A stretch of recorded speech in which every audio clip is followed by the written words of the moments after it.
Hey everybody, and welcome back to Threat X3 Productions, here to bring you another review. Today's game we're going to be talking about is Vigor, a new free-to-play game that came out on the PlayStation 4. It's been out for a while on the Xbox and even came out on the Switch a little bit before. But today we're going to be talking about the PlayStation 4 version. Now, I'd like to say that this is going to be our first unofficial but sort of official entry to our it's free, so why the hell not? And where the ranking is going to be a little different than you might be used to. I'm not going to give this like a 10 or 8, 7. I'm going to be giving it a very unique ranking. But other than that, let me give you what I actually think about the game. So Vigor is a survival looter shooter. It would be really easy to compare this to a battle royale. A certain number of players go onto a map, they loot chests, and they have to beware of radiation or clouds and other players. The biggest difference between a battle royale and Vigor is, silly as it sounds, choice. Like in Battle Royale, there is a mode in Vigor where you can spawn onto a map and it is either free-for-all, duos, or trios. And after a certain amount of time, radiation clouds will engulf the entire map. But from there, the similarities pretty much end and the choices begin. The main objective of the game isn't necessarily to kill everyone and be the last to survive, but rather to grab some loot and escape while you're still breathing. This opens your possibilities. Do you want to spawn in with some really good equipment and have the best chance of taking down anybody who comes across you? Or do you want to go in with a more minimalistic equipment so that you have more slots to bring equipment home with you? Do you want to go loud and proud, or do you want to go stealthy, getting in and getting all the good loot and getting back out without even seeing another soul? The choice is 100% up to you. In true survival game fashion, when your player dies, they drop everything. So this affects how you play the game. Sure, you can spawn in with a legendary tier weapon, a sniper with great damage and a friggin' silencer attached to it, even some really good consumables like healing and armor. But when or if you get killed, not only do you lose that great gun and all the equipment that you've been carrying, but your pride. Because now that person can take that gun and everything that you had and leave the match with it. This is way more comparable to something like a 7 Days to Die Minecraft or Ark, but without eating or zombies or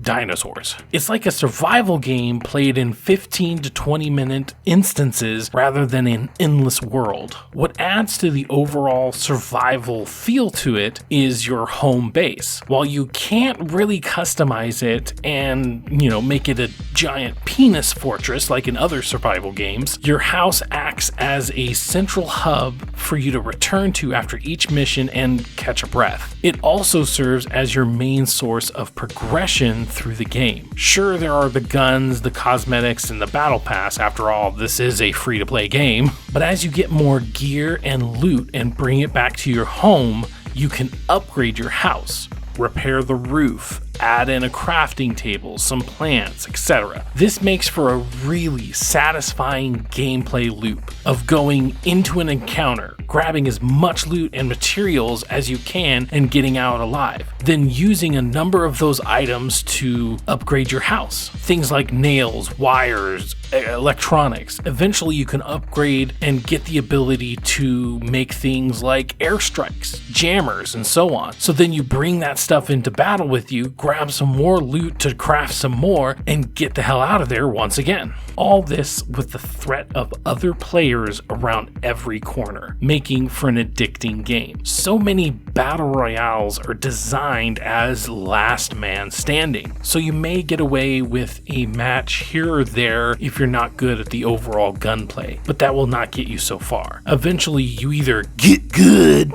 or just have fun in the endless death loop. What makes this game so much fun is not having to be a pro gaming MLG slaying master just so you can get some good stuff. While we're on the topic, there is the gunplay. This game is set up way more as a simulation style game rather than a Call of Duty clone. The recoil is unforgiving, and you can take or be taken out by a single well-placed shot that's not even the headshot. For me, this added to the tension and therefore the fun. But if you go into this game expecting a game like Call of Duty or Fortnite, I could see how the average player might dip out after a few fails. But with the right expectations and getting used to the style of the game, I feel like this game is a great time and could definitely be worth sinking into the live service rotation. Now, I have definitely noticed some stutters during gameplay, and it can be a bit jarring. But luckily, so far, it hasn't happened during firefights or when it's really detrimental to my survival. Instead, it seems to happen when I'm moving around the map, maybe as a quick hiccup while it's loading the rest of the map in the background. Definitely not making excuses, especially for a game that's been out for over a year. Sure, it's new to the PlayStation 4 and time can make it better. But regardless, it's had plenty of time to get rid of the occasional stutter you would expect from a beta. Once again, it didn't happen enough to make or break my experience, however, definitely worth mentioning. The visuals are great for a free-to-play game.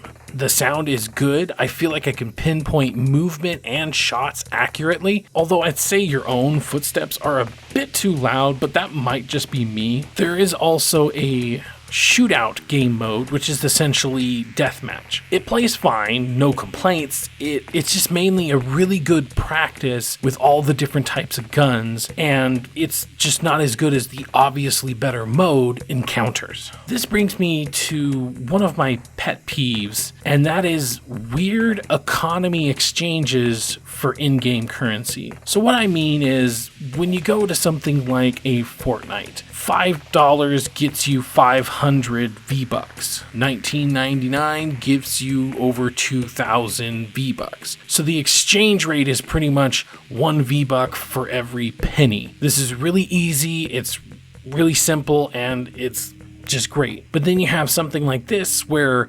$5 gets you 195. Okay. It's a little weird. Honestly, I don't care if they would change this exchange rate for each country, because obviously a euro is different than a dollar. But if I'm paying $5, it just makes sense to make 500 or even just 5. Give me 5 of something. But to make it such a weird exchange rate, it's definitely a pet peeve of mine, and it just makes no sense. Also, this skin is $20. $20. It's just a sweater.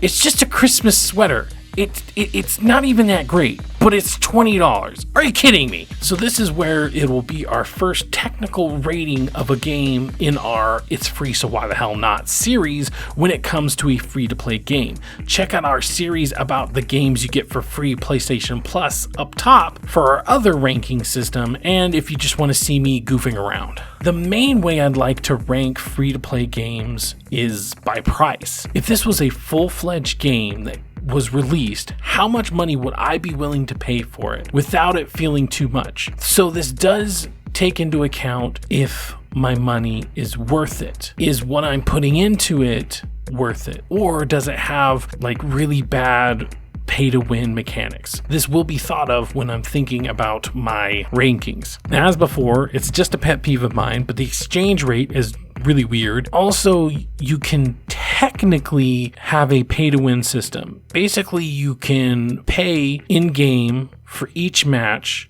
and you can get better equipment by using real-world currency. I can get better loot, or I can get a better exchange from the supply drop, or I can buy insurance so that even if I die, I keep all my stuff. All of this is with in-game currency. So technically, there is a little bit of a pay-to-win advantage. However, if you die, you can lose the equipment that you're, like the guns that you have. But you still have to be able to make it out with a supply drop, for instance. If you pay money to make the supply drop better, you still have to make it out of the map with the supply drop. So is it pay to win? I'm not sure. I'm not really sure in that regard. So for me, this definitely isn't a full-fledged $60 game, a $59.99 in American. This definitely isn't that. However, this is a pretty good game. There is a deal where if you get $9.99 for your first purchase, you get way more gold than you would usually get from a $9.99 purchase, and you also get some extra cosmetic things. So it kind of seems worth it. So I want to lean towards that, but I think all in all, if I would have spent maybe $20 on this or $14.99 on a good sale, I think this definitely would have been there. So I'm gonna